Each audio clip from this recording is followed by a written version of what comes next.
الله أكبر الله أكبر الله أكبر الله أكبر الله أكبر. Le voyageur qui visite le montagneux pays d'Afghanistan est frappé d'y rencontrer si souvent, au hasard de ses pérégrinations, un musulman en prière.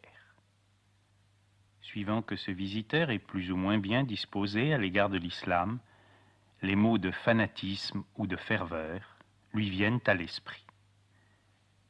Les Afghans sont musulmans, mais ce ne sont pas des Arabes. Certains Occidentaux, pour des raisons politiques ou personnelles, ont jugé sévèrement les peuples arabes. Que ces peuples ne soient pas toujours demeurés fidèles à la grandeur de l'islam, c'est possible. Mais est-ce une raison, une justification pour méconnaître ou pour dénaturer le visage musulman de la spiritualité? Ce visage admirable a été conservé très pur en Afghanistan, et ce pays est demeuré une terre de sagesse grâce aux confréries de soufis, gardiennes de l'ésotérisme, que les musulmans eux-mêmes dénomment tassaouf.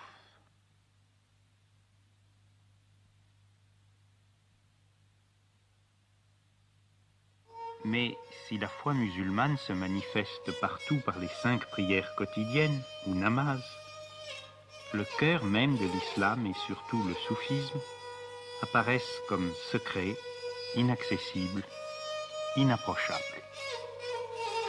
Pour l'étranger résidant en Afghanistan, autant que pour le touriste, cette contrée, comme tous les pays musulmans d'ailleurs, est hérissée de murailles aux portes closes, derrière lesquelles chacun peut imaginer l'Orient de ses rêves, celui des poètes, celui des harems, celui des mystiques. Bien des étrangers ont vécu pendant des années en Afghanistan, bien peu ont su que certains de ces hauts murs cachaient une vie spirituelle enracinée dans la tradition islamique, mais atteignant les cimes universelles de la métaphysique et de la connaissance de soi. Et pourtant, il est un secret tout simple, qui rend inutile tous les sésame ouvre-toi. Les ranakas, c'est-à-dire les demeures où se réunissent les soufis et où résident leurs maîtres, gardent leurs portes toujours ouvertes. Mystiques de l'islam, les pires ne sont pas des abbés de monastères, mais des hommes mariés. Les disciples soufis ne sont pas des moines, mais des commerçants, des artisans, des agriculteurs, des professeurs.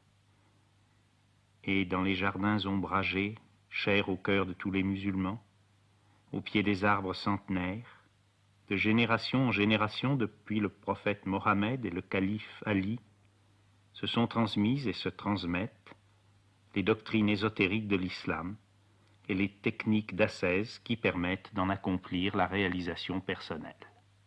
La loi commune à tous les musulmans est dénommée Shariat. La voie intérieure s'appelle Tariqat. Ce mot tariqat s'emploie aussi pour désigner les différentes confréries ou ordres religieux.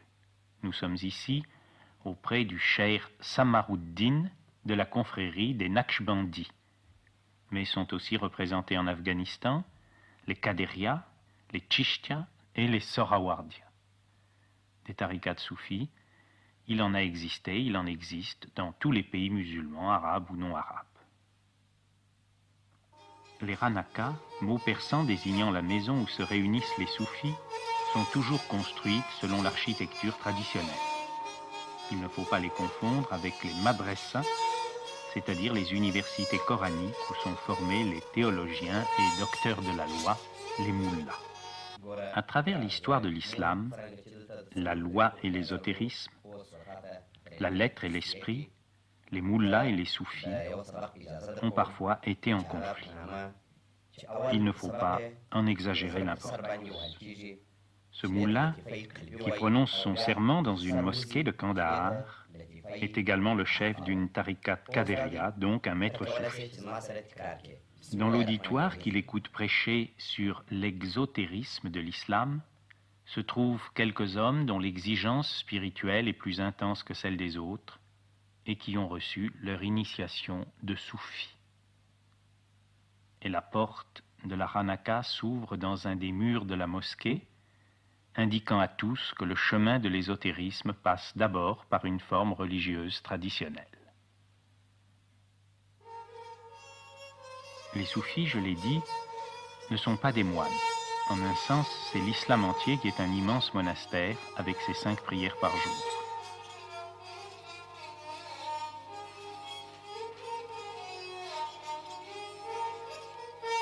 Les soufis vivent dans le peuple, avec le peuple, dans les bazars, les ruelles commerçantes, les échoppes et les marchés. C'est au marché, dans la boutique d'un de ses disciples, assis parmi les sacs de céréales, que lors de mon dernier séjour en Afghanistan, j'ai retrouvé pour la première fois un des maîtres à qui je dois le plus, Khalifa Sahib et Charikar.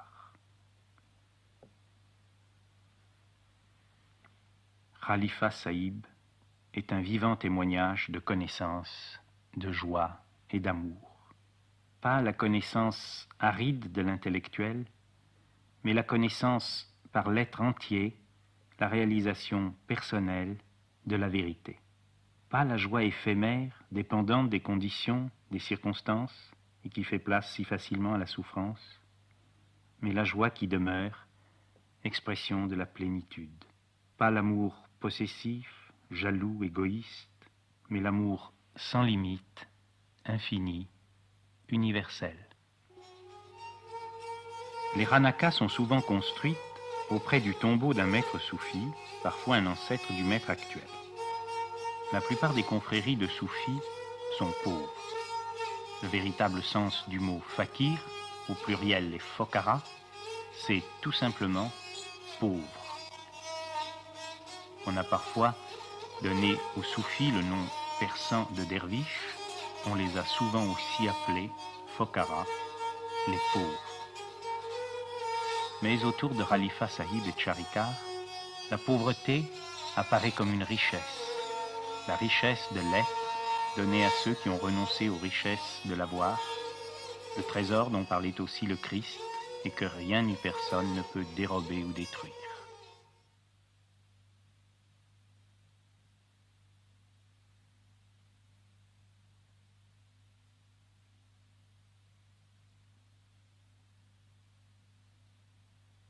Tous les maîtres soufis que j'ai connus en Afghanistan laissaient venir à eux les petits-enfants. Les enfants sont parfaitement sensibles au niveau d'être d'un adulte et savent spontanément répondre à l'amour par l'amour. Et n'est-ce pas une bénédiction pour eux de grandir dans un climat de compréhension, de véracité, de tolérance et de sagesse?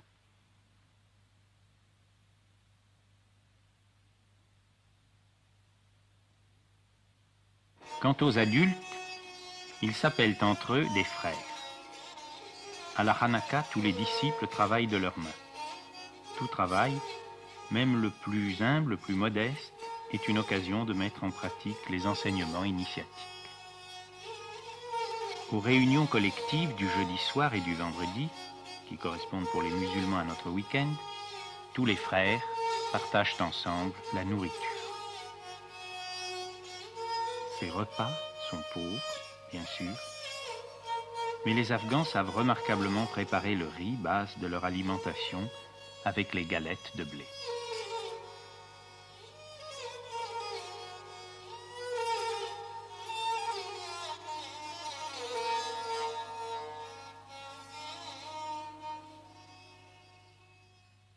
D'autres confréries se réclament d'un saint autrefois célèbre. Le Pir Zadeh, c'est-à-dire le successeur du Pir, est généralement son fils.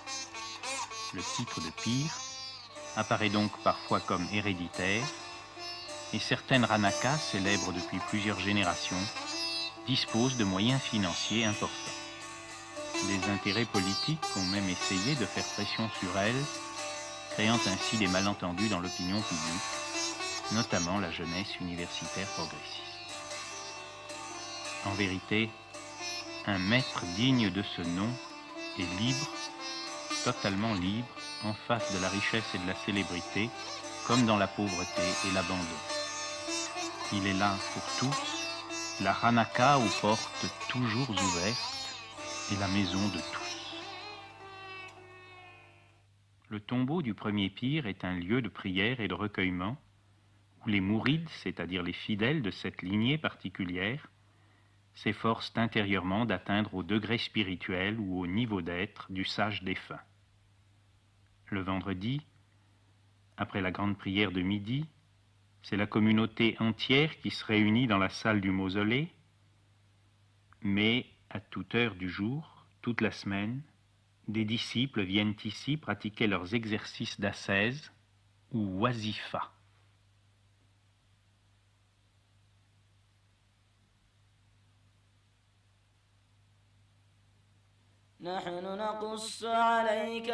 L'entrée dans la voie, dans la tariqat, est marquée par un rite d'initiation. Le pire est d'abord entouré seulement de 2 disciples anciens pour la lecture de certaines sourates du Coran.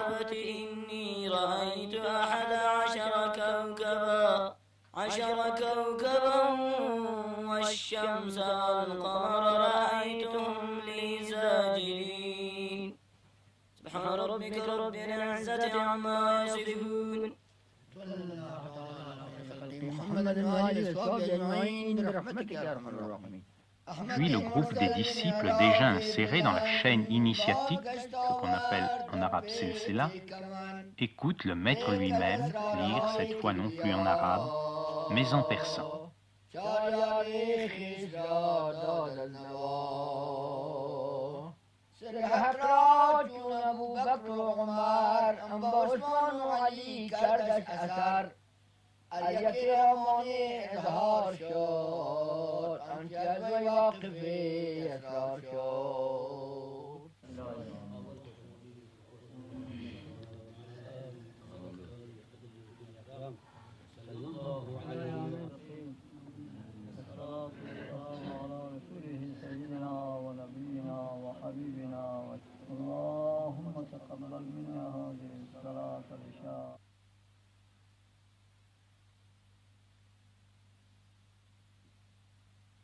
Alors vient l'instant solennel de la transmission de l'influence spirituelle ou baraka.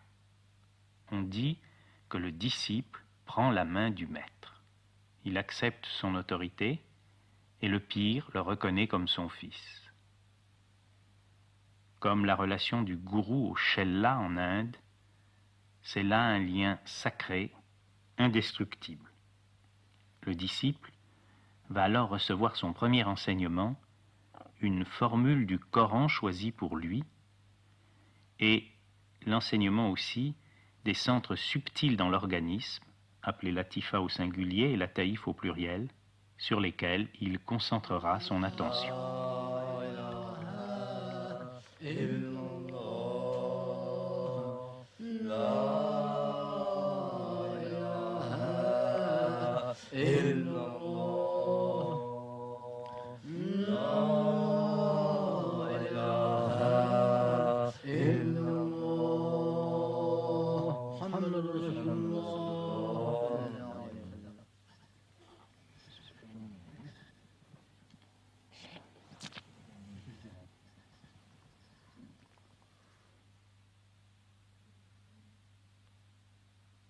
D'autres transmissions auront lieu au fur et à mesure de la progression du disciple.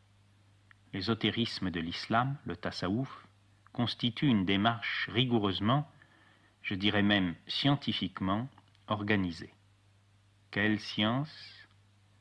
La science de l'être.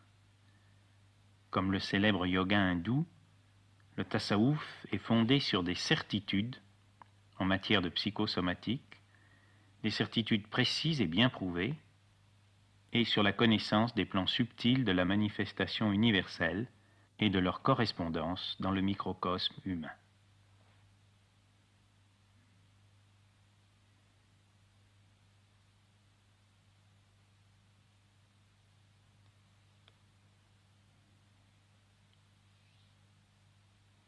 L'ascèse essentielle consiste à concentrer toutes ces énergies, mentales, émotionnelles et physiques, dans la répétition d'un des noms de Dieu ou d'une sentence du Coran choisie particulièrement selon le disciple et selon son état sur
Le maître est celui qui sait. Il lit à cœur ouvert les besoins propres de chaque disciple. Une part de l'ascèse soufie et collective, ce sont les cercles de dhikr ou zikr, où les frères répètent en chœur les noms sacrés. Mais cette évocation en groupe est préparée dans l'intimité.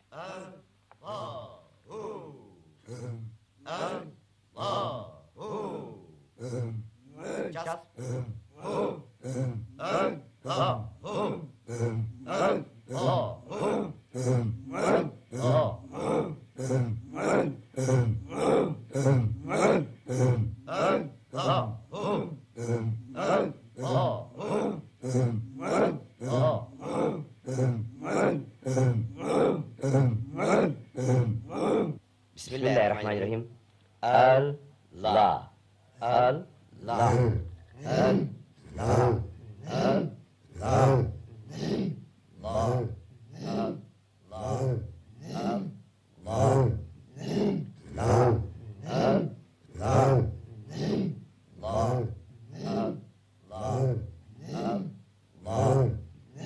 Ces techniques engagent l'être entier du soufi.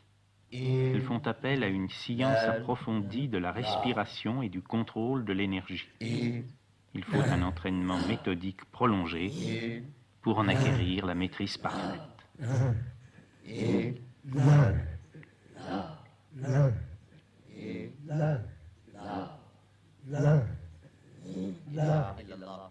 Les techniques de répétition ou mention varient suivant les voies ou tarikats.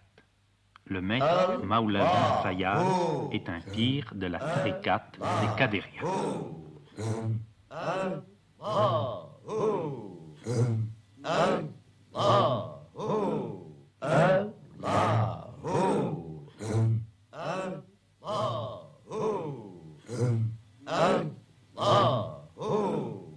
Comme toutes les disciplines spirituelles, la répétition d'un des noms de Dieu ou d'une affirmation de la foi demande une extrême vigilance. L'attention se porte successivement sur les différents centres subtils, latifa, et cette attention soutenue est garante de la maîtrise que le disciple conserve et doit toujours conserver sur lui-même.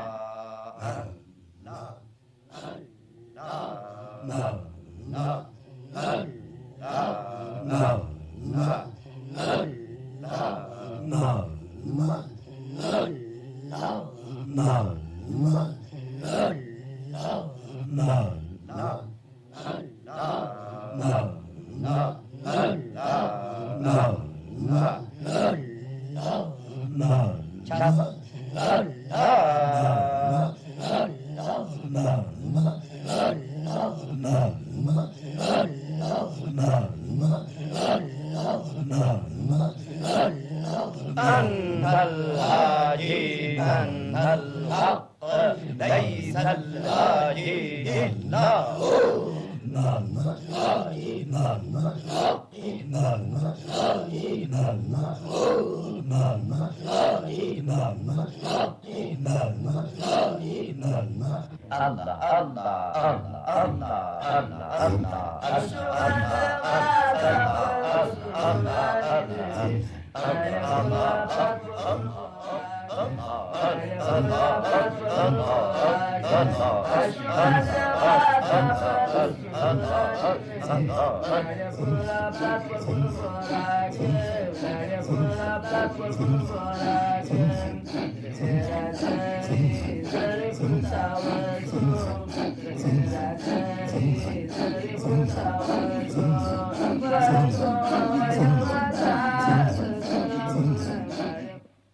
Dans la tariqat des Naqshbandis, le zikr est au contraire immobile et silencieux, purement intérieur. Les principes cependant sont les mêmes. S'arrachant à la distraction et à l'éparpillement dans lesquels se gaspillent tant d'existences, le disciple rentre en lui-même, se recueille, s'unifie. Cessant de vivre à la surface de lui-même et à la surface des événements, il s'engage sur le chemin de la profondeur, le chemin du silence de la pensée, du silence des émotions, du silence du corps. Alors, quand toute affirmation ou prétention égoïste s'est tue, se vérifie la parole chère aux soufis. J'ai cherché le bien-aimé partout à travers le monde, et il m'attendait dans ma propre maison.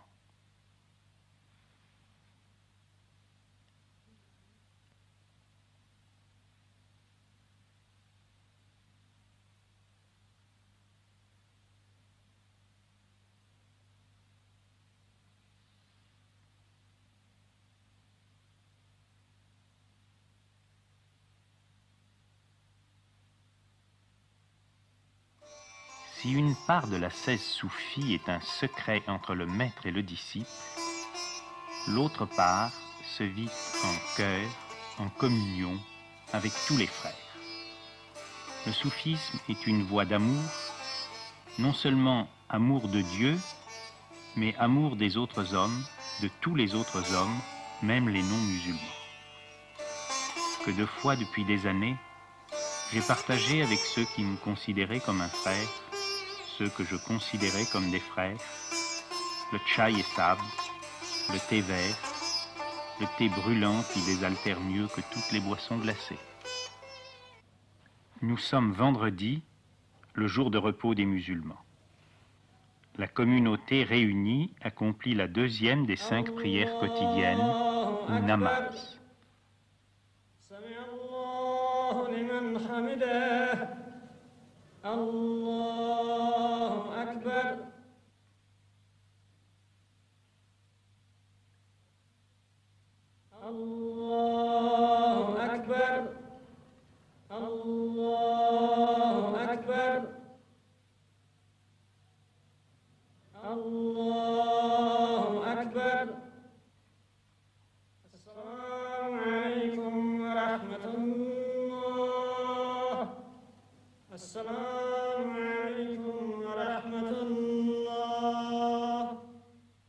Disciples et maîtres se recueillent alors un moment avant de se consacrer à ce qu'on appelle dhikr en arabe et zikr en persan.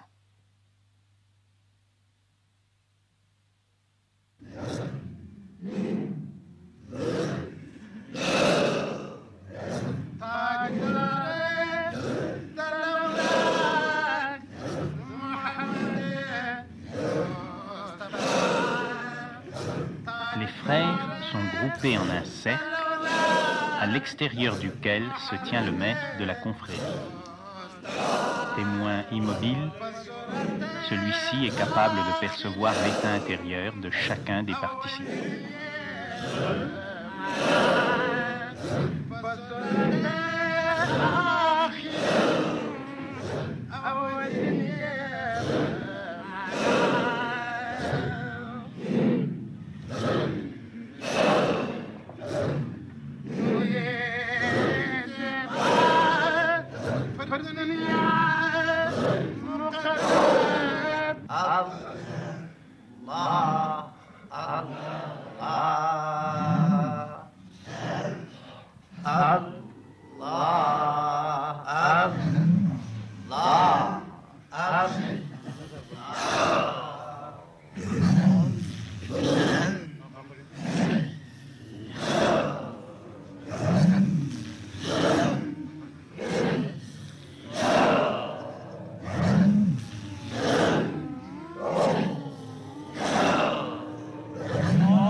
et, nous l'avons vu, préparé par un enseignement donné par le tir à chaque disciple personnellement.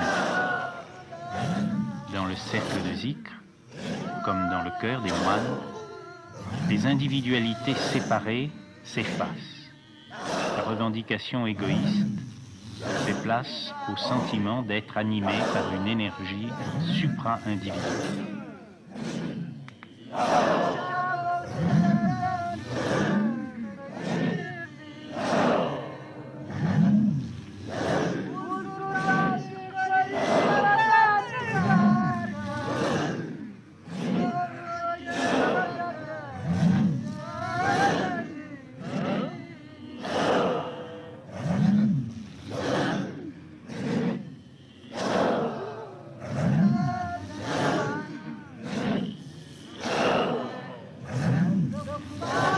Les affirmations du Coran ou les noms de Dieu qui sont prononcés, répétés, ont pour le cœur autant que pour la pensée du soufi une richesse de contenu que ne peuvent éprouver ceux qui ne comprennent pas l'arabe et n'ont pas grandi dans la tradition musulmane.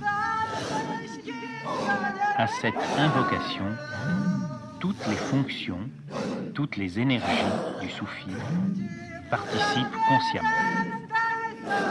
C'est une forme de prière qui engage l'être entier du disciple et qui prend appui sur des techniques respiratoires et des techniques d'émission de la voix extrêmement rigoureuses.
Ces images peuvent avoir de déroutantes pour des spectateurs ignorant tout de cette ascèse qui n'a pas son équivalent dans la tradition chrétienne.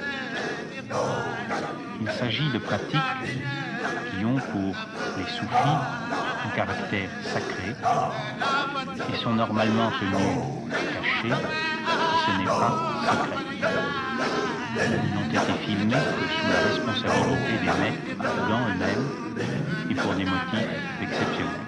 Je vous demande de recevoir ces témoignages comme une marque de confiance donnée par les soufis afghans au public européen et de regarder ces images, aussi surprenantes soient-elles pour vous, avec le respect et la compréhension que peuvent attendre ceux qui m'ont autorisé à les ramener dans notre pays.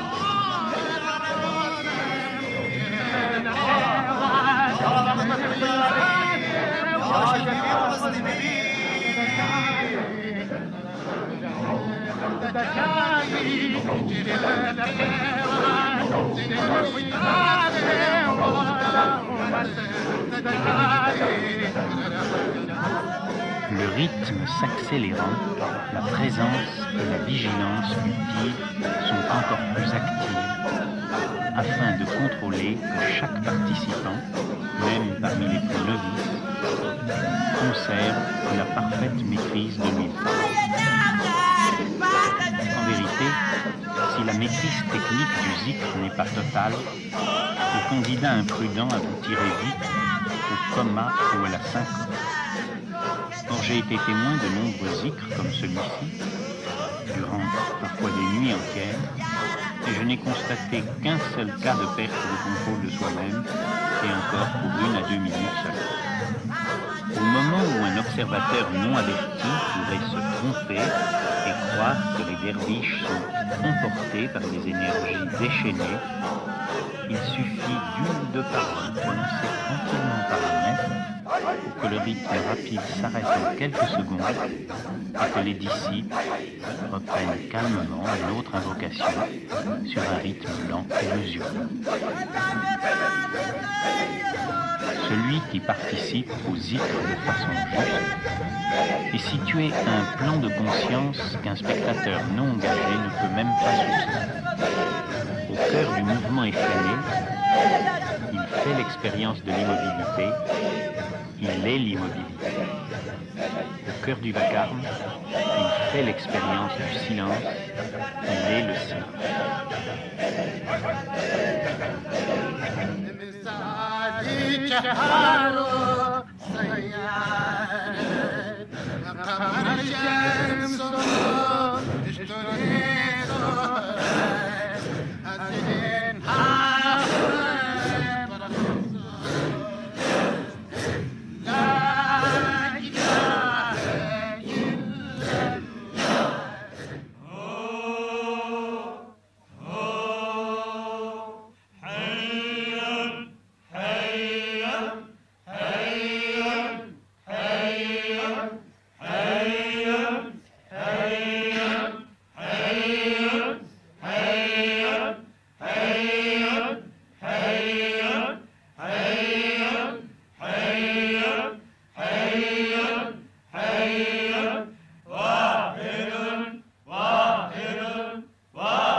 Dans la tariqat Chishtia, le souvenir de Dieu prend la forme de l'audition de chants religieux dont les paroles bouleversent profondément les frères réunis à l'Aranaka. Il y a là une pratique assez rare dans l'islam qui considère généralement la musique comme illicite. Un hadith du prophète recommande même de détruire les instruments de musique. On peut cependant citer un précédent admirable, la célèbre flûte des derviches de Konya, dont l'ordre fut fondé par le sublime mystique et poète Jalaluddin Rumi. Et je peux témoigner de la gravité, de la ferveur et de l'attitude profondément soumise à l'islam de tous les soufis tchishtiens qu'il m'a été donné de rencontrer.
Nous allons quitter la Ranaka Chishtia pour retrouver une forme de zikr plus proche de celle dont nous avons été tout à l'heure les témoins. Ce premier zikr avait été filmé à Kandahar, au sud de l'Afghanistan. Nous allons maintenant nous rendre au nord, près de Mazar-e-Sharif.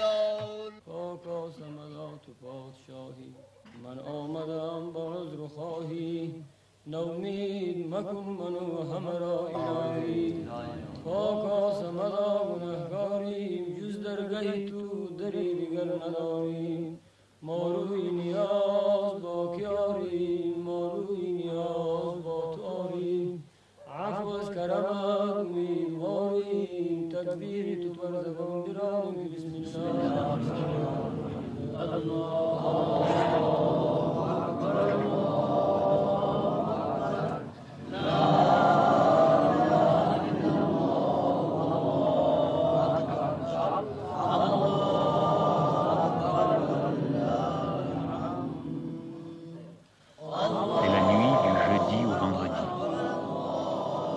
Le jardin de la Ranaka du cheikh Samaruddin n'est pas éclairé. Dans la pénombre d'une nuit d'Orient, quelques musulmans, appelés-les fakirs, derviches, soufis, fidèles à 14 siècles d'islam, accomplissent le grand mystère, la rencontre de l'homme avec Dieu.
À Kandahar, pour le premier zikr de ce film, le pir avait autorisé la participation de disciples encore novices. Cette nuit, seuls sont réunis des soufis consacrés depuis des années à la vie spirituelle. Nous sommes là, au cœur de l'Afghanistan, au cœur de l'islam, au cœur du tasawwuf.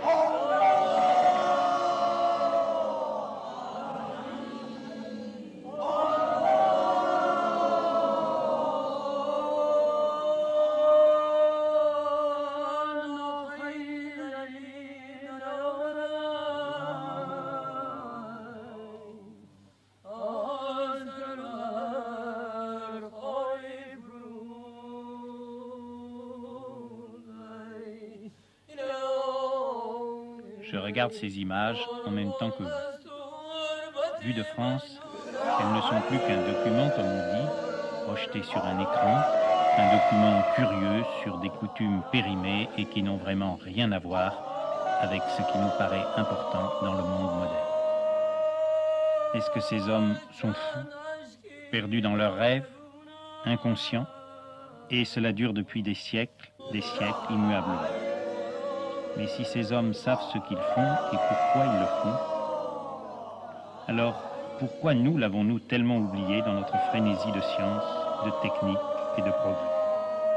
Est-ce ceux qui ont fait fausse route, ou bien est-ce nous qui avons perdu une dimension essentielle de l'existence?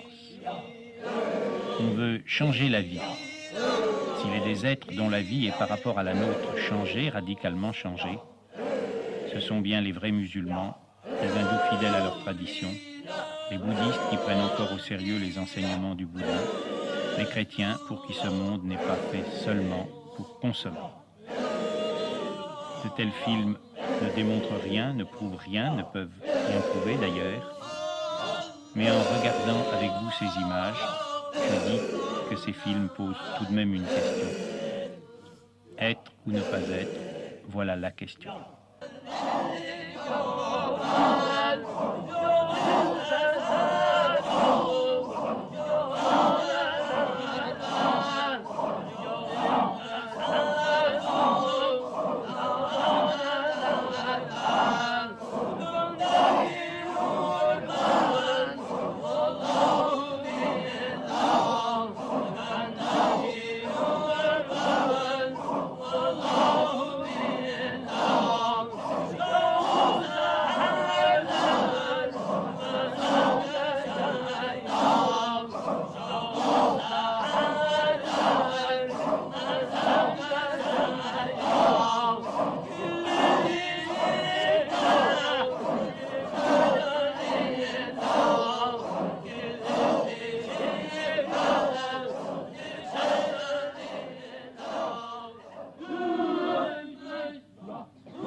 Dans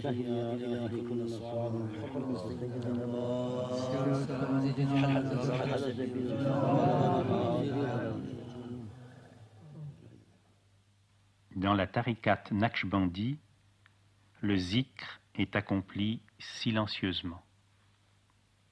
Après la prière à la mosquée, les mourides, c'est-à-dire les disciples, se réunissent autour de leur pir dans une salle spécialement consacrée, où ils peuvent d'ailleurs se rendre individuellement à n'importe quelle heure du jour pour la rentrée en soi-même, le recueillement et la prière. Recueillement que certains Naqshbandis facilitent en se recouvrant entièrement avec la grande pièce d'étoffe qu'ils portent sur leurs épaules.